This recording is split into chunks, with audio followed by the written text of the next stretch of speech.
ভগবানের এই ললাট, এখানে যদি হরি মন্দিরে যদি ফাঁকা থাকে, সেটা বললেন যে কি শ্মশান সমতুল্য। এই ললাটকে ফাঁকা রাখতে নেই। কেন? এখানে একদিকে ব্রহ্মা, একদিকে শিব, একদিকে শ্রীহরি সাক্ষাৎ এখানে বিরাজমান।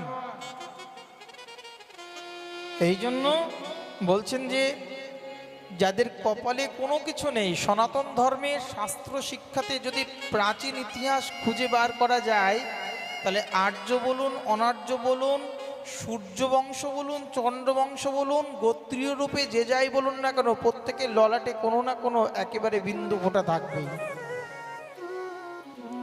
আপনি যান হিন্দুস্তানিদের মধ্যে, সেখানে দেখবেন তারা সকালে কাজে বের হলে তারা কপালে বিন্দু ফোঁটা নিয়েই বের হবে। কেন?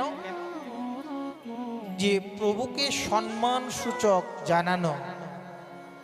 আমরা ভুলে গেছি সভ্যতা।